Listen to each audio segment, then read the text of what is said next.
Hi everybody, this is Shahabuddin. You watching All of Your Business. In All of Your Business, we talk about your favorite topics about economy happening across the world and in Pakistan. Without any further delay, let's speak to our guest, Mr. Mehtab Haider. Assalamu alaikum, sir. Walaikum assalam. How are you, sir? I am fine. Sir, are you enjoying the later winter season? Of course, yes. It's very chilly now Yes. in Islamabad. Yes. Sir, my first question to you is this. What are your thoughts on the government considering seeking relaxation in fiscal year's budget 2027 framework from IMF?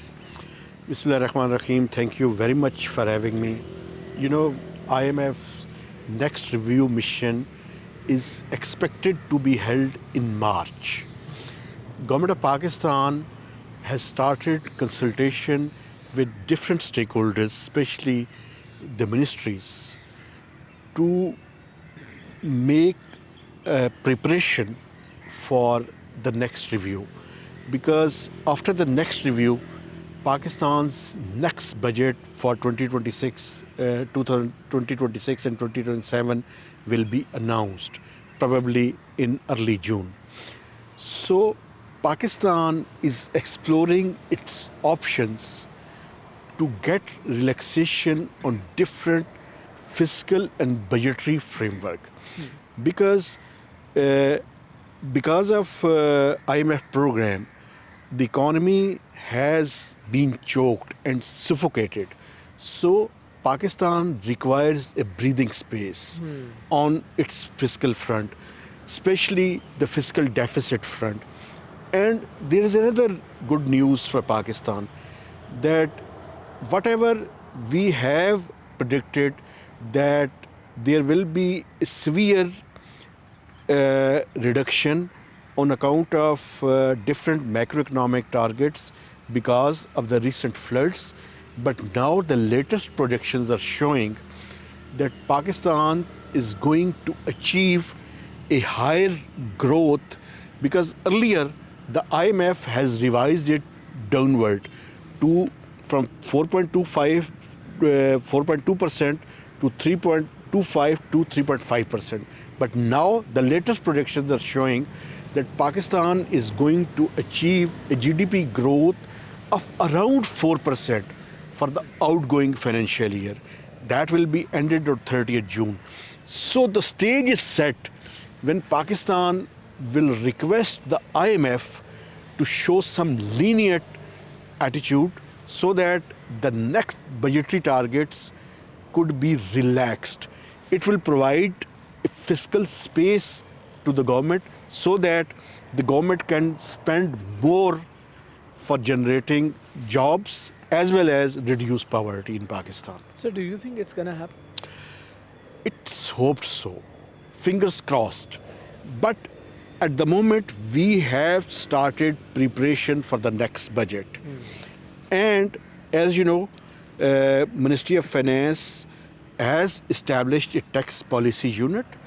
So now this tax policy unit has kick-started consultation, and they are just beginning this process. They are going to meet OICCI, Overseas Investor Chamber of Commerce, and Pakistan Business Council in Karachi. And this process will continue in next few months till the announcement of the budget. Right. So the different stakeholders will be consulted, so that everyone is complaining that the tax burden has choked the economy. Now the time has come when this tax burden must be reduced, but it will only be reduced with the consent of the IMF. Right. So we have talked about sugar crisis in our previous podcast in great detail. So Pakistan has finally decided to fully deregulate sugar sector. So what does it mean in simpler words? Can you tell our audience, and how do you see it? Actually, deregulation means there will be no intervention at any levels from the provincial and the federal government. And it is part of the IMF program as well. We have given them a written commitment that this sector will be deregulated. Now, it will Earlier, there were announcements that it will be deregulated within the ongoing financial year. Now it has been decided at the highest level that it will be done till June. So this time, the sugarcane crop has achieved a higher productivity from the last fiscal years. This time, 84 million tons of sugarcane has been produced. So there is a plenty of sugar will be available in Pakistan, but now the government will have to decide that how it's going to regulate this sector. As why I'm mentioning this, I am mentioning because Ramadan, the holy month, is coming, and the government is going to explore its option whether the sugar sector will be allowed for export or not. It's a crucial question because whenever we allow exports, it resulted into increasing the sweetener prices in domestic market. So overall, the solution is the deregulation, but its time frame, it will be implemented from the next budget.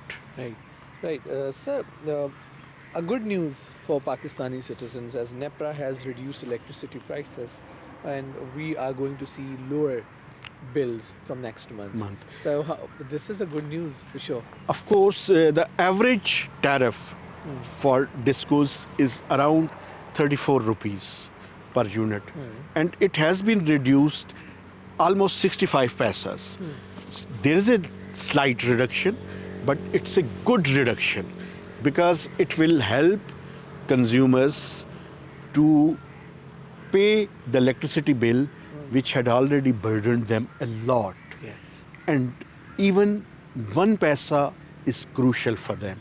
So 65 or 70 paisa reduction is a good sign, but there is a need to move ahead in this direction where Pakistani consumers can afford the electricity, and there is a need to reduce the electricity prices, keeping in view the solarization which are increasing at phenomenal pace in Pakistan. Right. So there's a very not shocking news, but it's a bit surprising news. LNG mismanagement has led to a loss of over rupees 1 trillion. It has been just revealed. So this is a huge number. And what might have caused it, and what implications it may cause? Actually, we are importing LNG at higher prices, and we are giving to consumer at lower prices. And there is a difference and there is a gap. This gap resulted into creating a monster of circular debt, and the circular debt in the gas sector has already touched 3 trillion rupees. This is because of this whole mismanagement. So there is a plan to bring LNG only up to the required mark, and there is the problem in the requirement of the power sector. The power sector is just utilizing 800 mmcfd, but their requirement is 400 mmcfd. There is a confusion on this issue. So there is a need to develop a synergy among the Ministry of Power and Ministry of Petroleum so that we are going to import LNG up to our requirement. And because of this, it has resulted into accumulation of losses, and losses are resulting into piling up of monster of the circular debt. And circular debt in the gas sector has increased at phenomenal pace, and there is a need to reduce it gradually. Right, right. Thank you so much, sir. Always welcome. This was all for today. If you want us to discuss some specific topic or you want us to discuss some of your favorite economic topics, do let us know in the comments. Till then, keep watching All of Your Business. This is Shahryar Shahid signing off.